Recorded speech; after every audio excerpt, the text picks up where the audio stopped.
परशुराम भूमि कोंकण क्षेत्र की ऐतिहासिक और आध्यात्मिक यात्रा को समझने के लिए हमें बहुत ही प्राचीन, लगभग अज्ञात कालखंड में जाना पड़ेगा।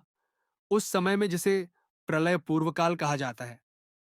इस समय की गणना न तो आधुनिक इतिहास कर सकता है और न ही किसी विशेष संवत्सर से जोड़ी जा सकती है।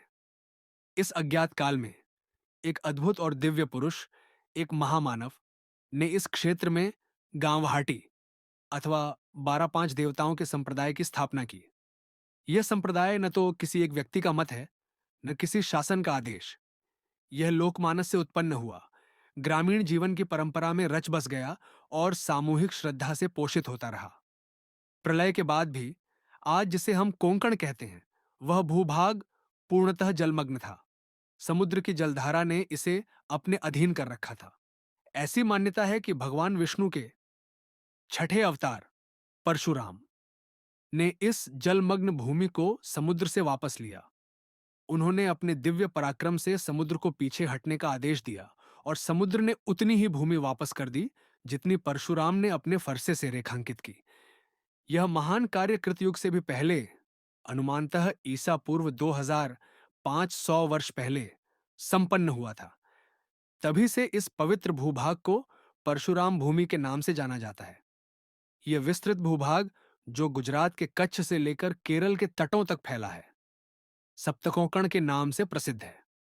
हालांकि 12-5 देवता संप्रदाय संपूर्ण सप्तकोंकण क्षेत्र में नहीं पाया जाता। इसका वर्तमान स्वरूप केवल महाराष्ट्र के चिपलून से लेकर गोवा के पेड़ने माहौल तक सीमित है।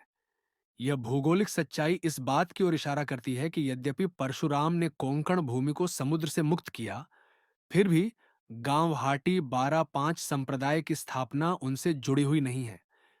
यदि ऐसा होता तो यह संप्रदाय संपूर्ण सप्तकोंकण में फैला हुआ होता। वास्तव में कोंकण की भौगोलिक संरचना और ऐतिहासिक परिस्थितियां भी इस संप्रदाय के सीमित प्रसार के कारणों को उजागर करती हैं। कोंकण भूमि का निर्माण हो जाने के बाद भी यह क्षेत्र मनुष्यवास के लिए सहज नहीं था।